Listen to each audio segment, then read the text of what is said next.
Muy buenas tardes, hermanos. Pues vamos con el estudio de esta tarde y sabéis que es la continuación del estudio que comencé la semana pasada, que es el cristiano y la ley, intentando aclarar en la mente de cada uno de nosotros qué tenemos que hacer con la ley. Debemos cumplir la ley, debemos cumplir algunos aspectos de la ley, no debemos cumplir nada de la ley. Pues eso es lo que estamos intentando responder en estos estudios. Entonces vamos a comenzar con una palabra de oración pidiendo que Dios nos ayude a entender y después continuamos. Venga. Nuestro Dios, nuestro Padre, bendito eres, Señor, bendito eres tú en todas tus obras, bendito al dar la ley al pueblo hace tantos años, bendito también al darnos a nosotros a Cristo para liberarnos de ese yugo de la ley, para enseñarnos el camino, para enseñarnos la verdad. Y Señor, con espíritu de humildad y deseando que tú nos hables, nos enseñes, nos guíes, es que venimos a tu palabra, Señor, estudiando este tema que quedó claro, quedó zanjado ya muy pronto en la iglesia primitiva, pero Señor, hay necesidad en estos tiempos de aclarar qué pasa con todo el tema de la ley. Señor, ilumínanos, haznos entender para que la sana doctrina sea protegida y para que no vengan de fuera a mezclar la verdad con la mentira. Gracias en el nombre de Cristo. Amén. Muy bien, pues la semana pasada vimos cómo existía para los judíos, por su gran bagaje cultural, existía la dificultad de abandonar la ley. Ahora, sabéis que cuando Pablo empieza su primer viaje misionero, él sale de Antioquía, va a Chipre, de Chipre va a una ciudad Perge, que está en la costa de Asia Menor, y de ahí sube al centro de esa zona, y ahí se enfoca en cuatro ciudades que están en la región de Galacia.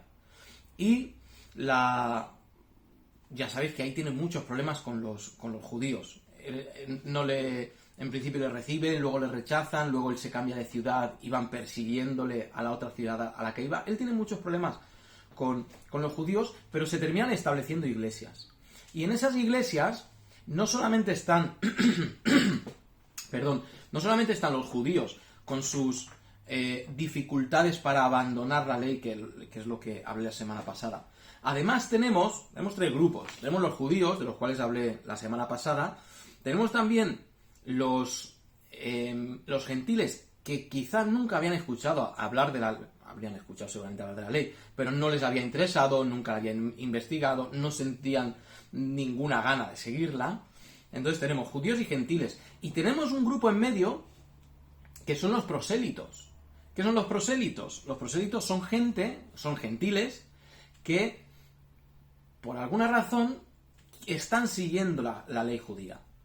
Han sido atraídos por la enseñanza judía, por las leyes de Moisés, y ellos quieren ser judíos. Entonces empiezan a judaizar, empiezan a convertirse ceremonialmente en judíos, aunque no lo fueran de nacimiento. Entonces, tenemos esos tres grupos. Ahora, Pablo tiene que aclarar en este caos que hay en Galacia con el tema de los judíos. Pablo tiene que aclarar qué pasa con la ley. Si hay que seguirla, si no hay que seguirla, si hay que seguir un aspecto, si hay que seguir otro, si elegimos unas cosas para seguir y otras las desechamos. Pablo tiene que aclarar todo eso. Todo eso lo tenemos en la carta a los Gálatas. Pero antes de avanzar hacia esa carta a los Gálatas, quiero parar esta semana en algo que ocurre históricamente antes de la carta a los Gálatas. Muy poquito antes, un par de años probablemente, pero ocurre antes. Cuando Pablo termina su primer viaje, que como he dicho, aunque va a varios sitios, el grueso de su enseñanza es ahí en la zona de Galacia. Esto lo tenemos en Hechos 13 y 14. Él vuelve al lugar donde ha salido, que es Antioquía. Y cuando llega a Antioquía nos dice el texto, Hechos 14, 28, y nos dice que se quedaron allí mucho tiempo con los discípulos. Fijaos cómo dice el capítulo 15, comenzando.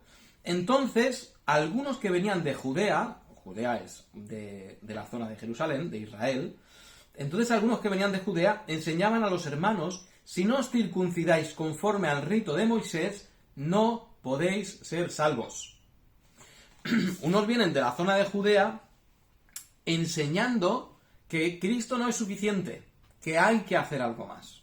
Hay algo más que es que seguir la ley, cumplir los ritos de la ley. Si no os circuncidáis conforme al rito de Moisés, no podéis ser salvos. Muy bien, esto hay que aclararlo. Evidentemente, esto hay que aclararlo, porque Pablo no es lo que ha estado predicando.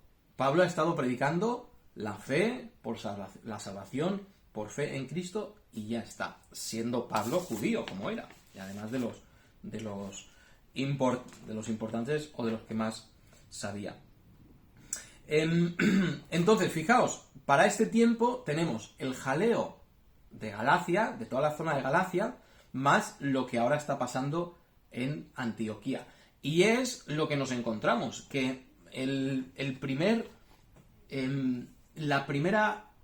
gran escollo que tiene que solucionar la iglesia primitiva es el tema de los judaizantes. Ese es el primer gran problema que tienen. Tendrían muchos más, hay persecución, hay otras cosas, pero la iglesia se tiene que juntar porque ha salido un tema que tienen que solucionar, una pregunta que tienen que solucionar. Y eso es lo que encontramos precisamente en el capítulo 15 de Hechos. Es el concilio de Jerusalén. El primer concilio, entendemos, el primer concilio de la iglesia. Luego han habido muchos concilios a lo largo de la historia. Conforme la iglesia se iba volviendo más católica, más universal, se iba corrompiendo, iba abandonando la verdad, y los concilios que tienen pues cada vez son peores, ¿no? Pero yo creo que en la cristiandad nadie puede poner en duda que este primer concilio es de auténticos hijos de Dios, con el auténtico Espíritu de Dios. Esto no lo puede poner nadie en duda. ¿Qué ocurre para ese primer concilio? Pues que se juntan todos los que tienen nombre en Cristo, todos los apóstoles, todos los responsables de iglesia, y voy a leer el capítulo 15, todo no, voy a leer los primeros versículos del capítulo 15, que dice: entonces algunos que venían de Judea enseñaban a los hermanos, esto ya lo he leído, si no os circuncidáis conforme al rito de Moisés, no podéis ser salvos. Como Pablo y Bernabé tuviesen una discusión y contienda no pequeña con ellos, me gusta esto, no pequeña con ellos, se dispuso que subiesen Pablo y Bernabé a Jerusalén y algunos otros de ellos a los apóstoles y a los ancianos para tratar esta cuestión. Entonces suben Pablo y Bernabé, algunos más de la iglesia en Antioquía, que por cierto la iglesia en Antioquía tiene que ser grandecita, porque va a ser el centro el centro de misiones de Pablo, así que entendemos que era una iglesia firme, madura, grande. Por eso subieron Pablo y Bernabé de Antioquía para visitar a los apóstoles en Jerusalén. Ellos pues, habiendo sido encaminados por la iglesia, pasaron por Fenicia y Samaria, bajando de Antioquía, pasan por Fenicia y Samaria, contando la conversión de los gentiles, y causaban gran gozo a todos los hermanos.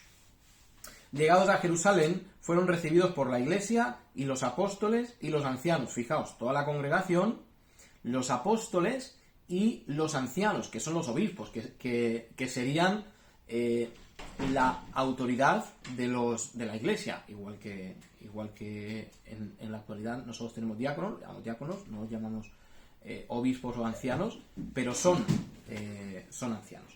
Entonces, llegados a Jerusalén, esto ya lo he leído, versículo 5, pero algunos de la secta de los fariseos que habían creído se levantaron diciendo: es necesario circuncidarlos y mandarles que guarden la ley de Moisés. Cuando llegan a Jerusalén, se dan cuenta que dentro de la propia iglesia hay un grupo que está diciendo que hay que cumplir la ley. ¿Quién es ese grupo? Pues aquí lo dice que eran fariseos. Podían estar también apoyados por sacerdotes del pueblo, porque si os acordáis, esto tenía que haberlo apuntado. Sí, en Hechos 6, capítulo 6, versículo 7, fijaos cómo dice: y crecía la palabra del Señor y el número de los discípulos se multiplicaba grandemente en Jerusalén. Gloria a Dios por esto. También muchos de los sacerdotes obedecían a la fe. O sea, vamos a tener a un grupo de fariseos grande, como vemos en Hechos 15, pero es que también tenemos un grupo grande de sacerdotes. Seguramente estos dos grupos con mayor dificultad de entender que la ley ya no era necesaria para la salvación. Ahora, voy a hacer aquí un paréntesis para decir esto. Seguramente los judíos de esa iglesia primitiva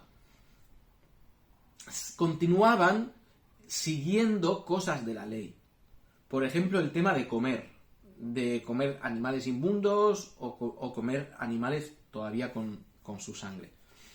¿Por qué? Porque tenían un bagaje cultural judío, no lo habían hecho nunca. Ahora llegamos a Cristo, donde tenemos libertad, y lo que tenemos que entender es que en la libertad ellos podían continuar con la ley o no continuar con la ley. Esto es lo que nos trae la libertad. Entonces, no pensemos que en cuanto un judío se convertía, se ponía a comer carne y a comer animales que eran inmundos. No, fijaos, el ejemplo más grande de esto es que Pedro, esto es capítulo 10 de Hechos, cuando tenemos esa escena de Pedro y Cornelio, que a Pedro se le aparece una manta en el cielo que baja con un montón de animales que para la ley judía eran inmundos, él dice: Señor, Dios le dice: mata y come. Y dice: Señor, yo nunca he comido de esto. Yo jamás he participado de estos alimentos. Y él ya estaba siguiendo a Cristo. Pero él estaba respetando las leyes judías. Estaba siguiendo las leyes judías. Porque en la libertad en Cristo podía hacerlo o no hacerlo. ¿Pasaba algo si un judío empezaba a comer sangre? No pasaba absolutamente nada. Absolutamente nada. Porque, como digo, hay libertad en Cristo. Pero cada uno de nosotros llegamos a Cristo con un bagaje, con una mochila cargada de un montón de experiencias que nos han ocurrido, de un montón de cosas que nos han enseñado, de cultura, de política.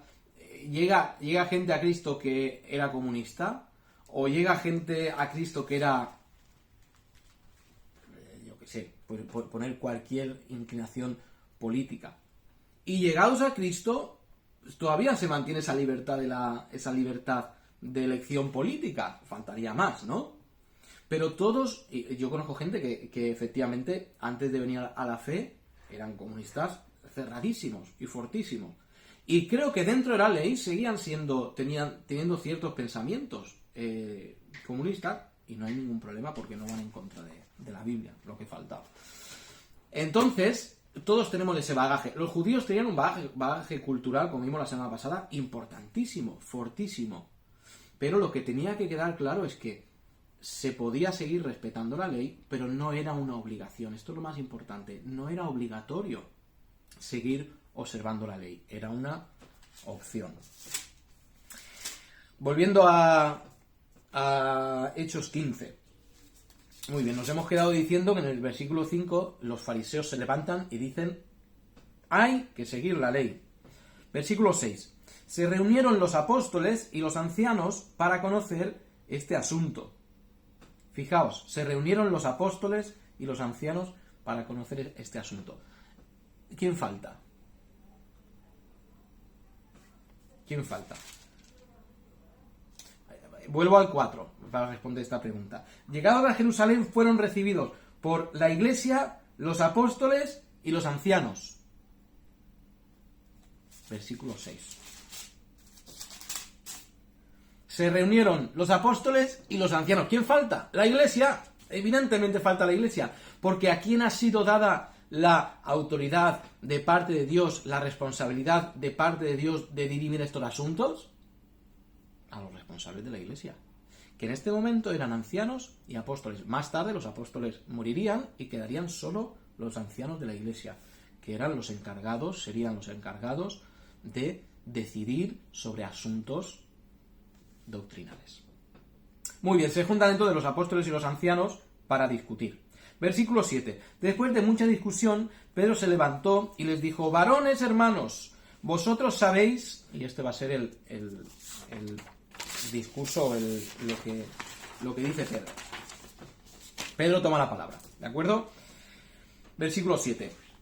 Varones hermanos, vosotros sabréis, como ya hace algún tiempo, que Dios escogió que los gentiles oyesen por mi boca la palabra del Evangelio y creyesen.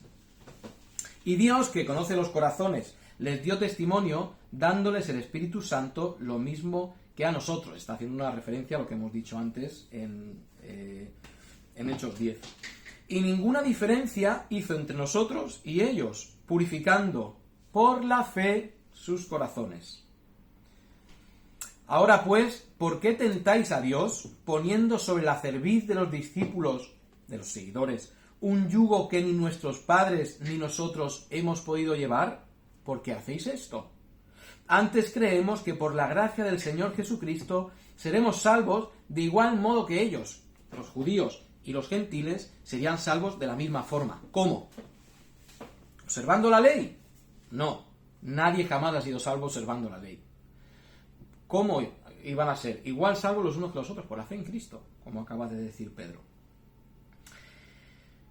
Entonces toda la multitud cayó y oyeron a Bernabé y a Pablo, que contaban cuán grandes señales y maravillas había hecho Dios por medio de ellos entre los gentiles. Y cuando ellos callaron, Jacobo respondió diciendo, ahora va a hablar Jacobo, y dice: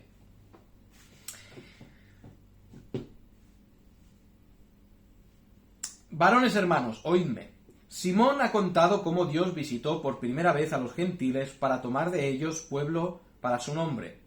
Y con esto concuerdan las palabras de los profetas, como está escrito: después de esto volveré y reedificaré el tabernáculo de David, que está caído, y repararé sus ruinas y lo volveré a levantar, para que el resto de los hombres busque al Señor, y todos los gentiles sobre los cuales es invocado mi nombre, dice el Señor, que hace conocer todo esto desde tiempos antiguos.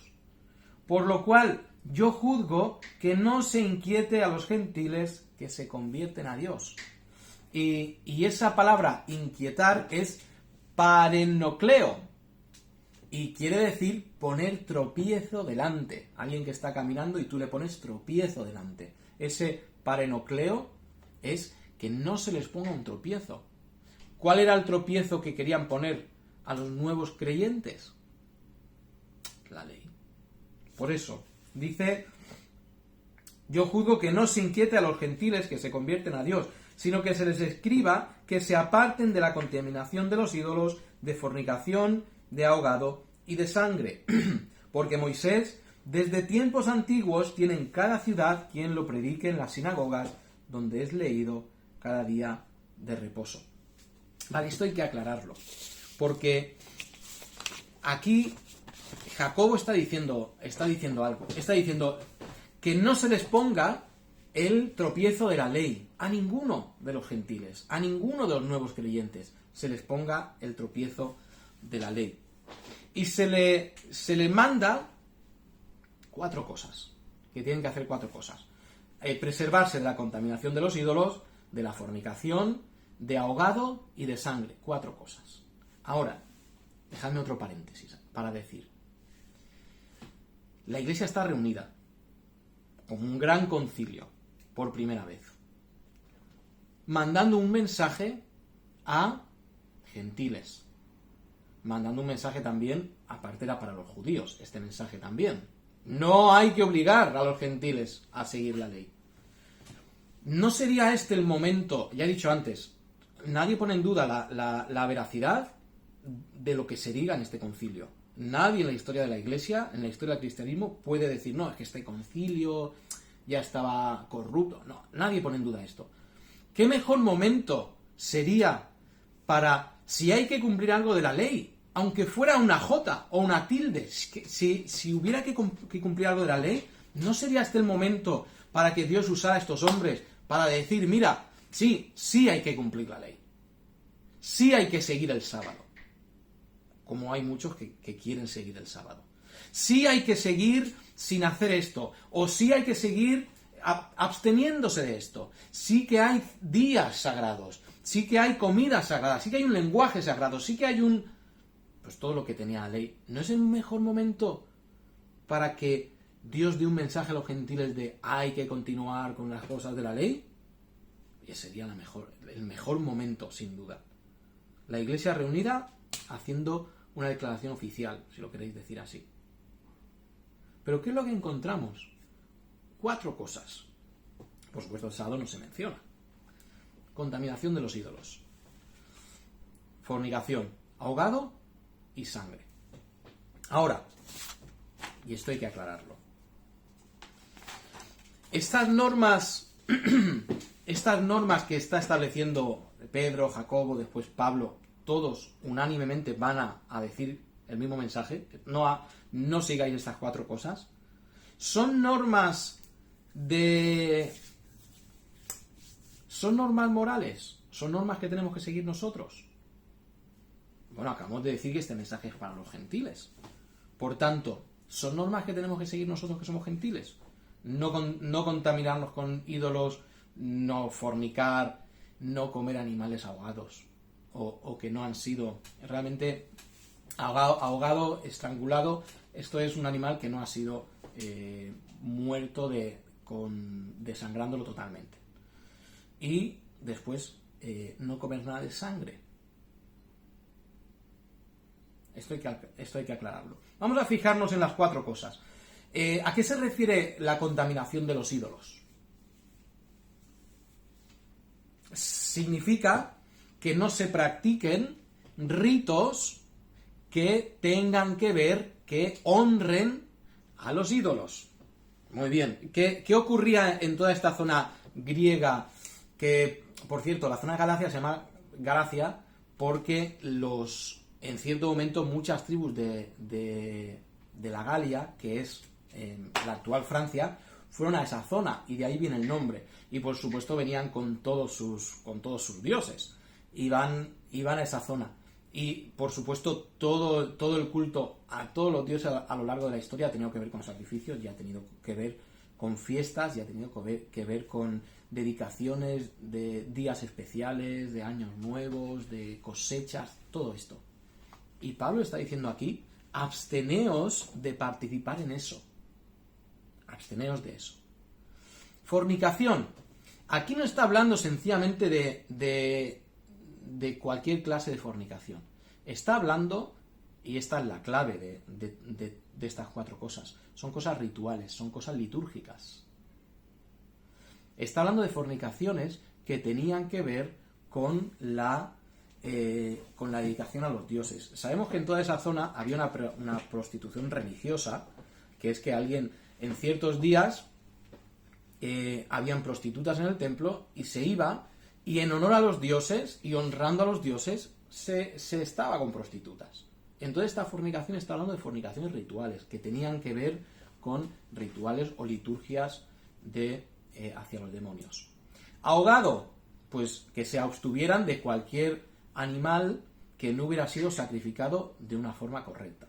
Y finalmente también esto también está refiriendo al aspecto litúrgico, porque para el dios Poseidón, pues que es el dios del mar, pues se ahogaban animales y esa carne luego se podía vender, se podía comer. Y está diciendo que se abstengan. Y finalmente de sangre, de participar de cualquier clase de rituales como eran todos aquellos que tenían que ver con la sangre. ¿Nos tenemos que abstener nosotros de esto? Nos tenemos que abstener nosotros de sangre. Aquí hay un problema. Si tú dices, estos son normas que nosotros tenemos que cumplir, si tú dices eso, tienes un problema cuando Pablo va a hablar en Gálatas, en Romanos o en Corintios y va a decir, el que come, que coma para el Señor, que coma lo que quiera. y que lo haga para Dios y que lo haga con limpia conciencia. Ahí tenemos un problema. Si tú dices, esto hay que seguirlo, estos son 4 normas que son para que nosotros sigamos, es un problema. Y es que, como he dicho, Romanos, Corintios, Gálatas, en todas estas cartas, lo vamos a ver más adelante, Dios mediante, en todas estas cartas, Pablo está diciendo, el que come para el Señor.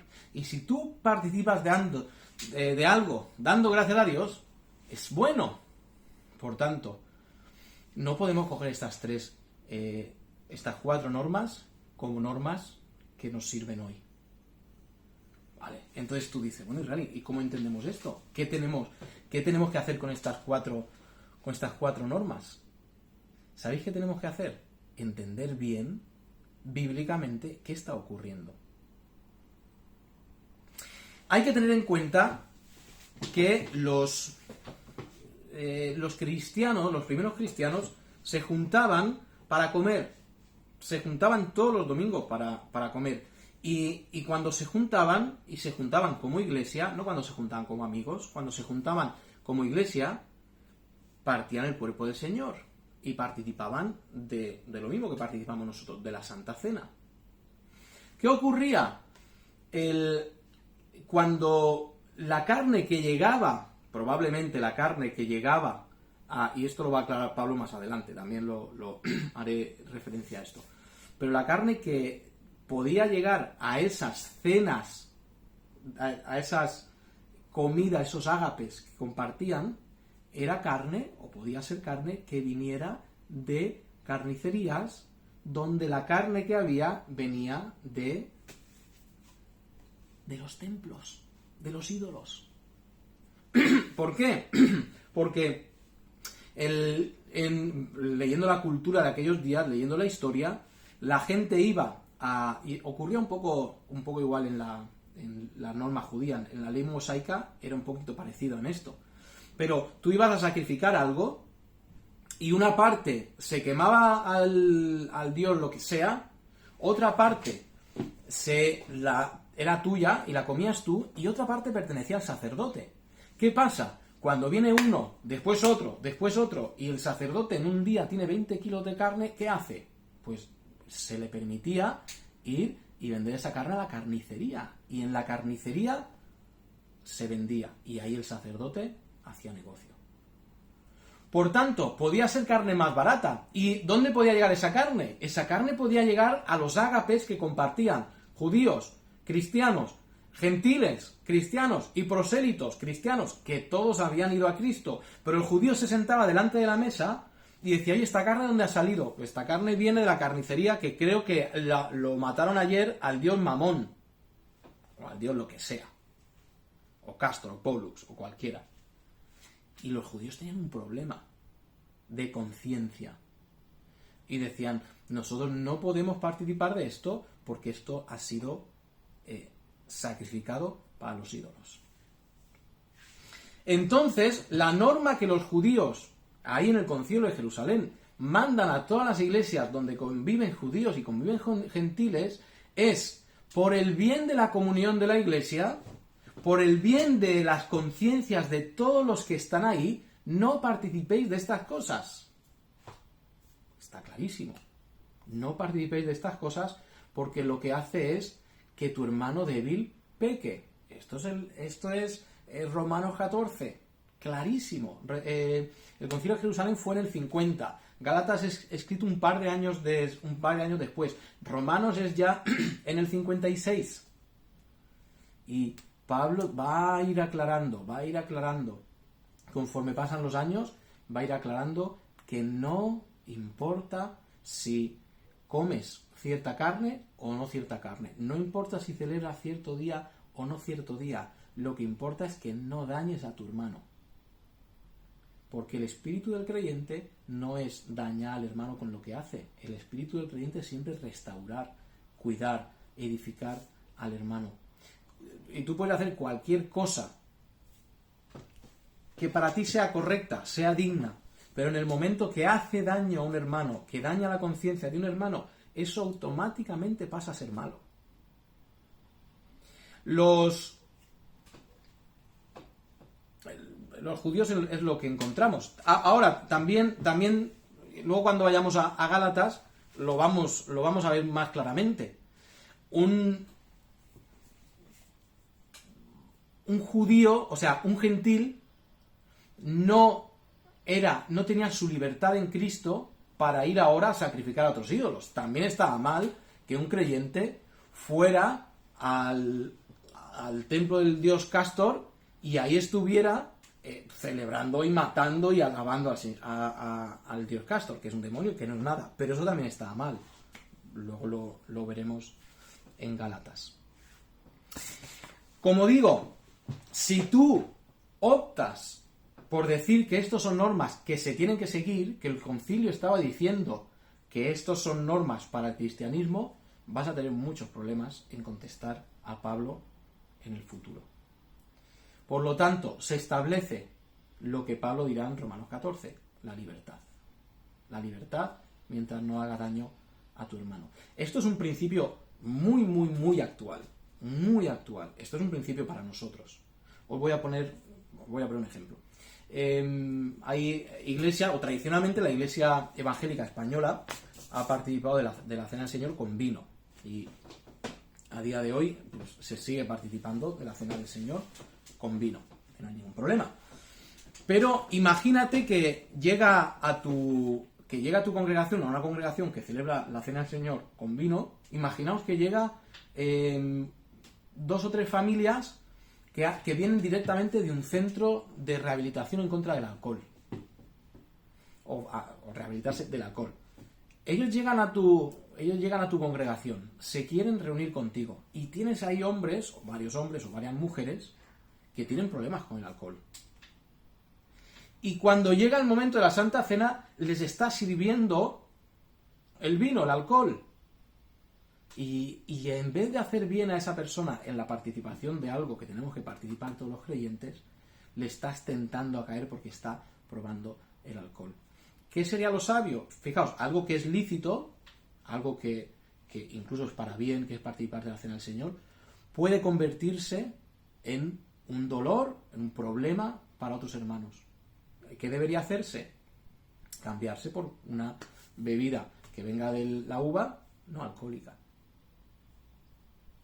Este es el espíritu de lo que estaba diciendo Pedro, Jacobo y Pablo. Podéis terminar de leer el capítulo 15 de Hechos. Esto es lo que estaban diciendo. Por la comunión de la iglesia, por la comunión entre los hermanos, para no romper, para no hacer daño al débil, establecemos estas cosas. Fijaos que no pueden ser que ellos lo estén estableciendo como normas. Porque si acaban de decir que la salvación es por la fe, ¿qué van a decir? ¿Qué están diciendo? Que la salvación, sí, es por fe y nos salvamos solo por Cristo, pero hay que cumplir normas para ser salvo. No, esto no tiene ningún sentido. Sería contradecir lo que estaban diciendo antes. Entonces encaja totalmente cuando lo vemos como normas para la convivencia de la iglesia primitiva. Una convivencia en paz y una convivencia en edificación. Vamos a dejarlo aquí. Y vamos a ver próximas semanas cómo Pablo tiene que abordar este mismo tema en la iglesia en Galacia. Aunque de aquí de este concilio salen cartas hacia muchas iglesias, hacia las iglesias que en ese momento estuvieran establecidas, pero Pablo tiene que escribir a los Gálatas y hablarles precisamente de este tema. Y este va a ser el gran tema en la carta de los Gálatas, y Dios mediante veremos en otra ocasión. Nada más que deciros, sencillamente que hay que orar por este asunto, que es un tema muy confuso en estos días. Hay mucha gente cogiendo este tema de los judíos y de la ley y llevándolo donde no hay que llevarlo y donde nunca se estableció que tenía que llevarse el tema de la ley. Gracias a Dios somos libres de esa ley, solamente que no usemos esa libertad para la carne, sino para que edificar a nuestro hermano. Que el Señor nos bendiga.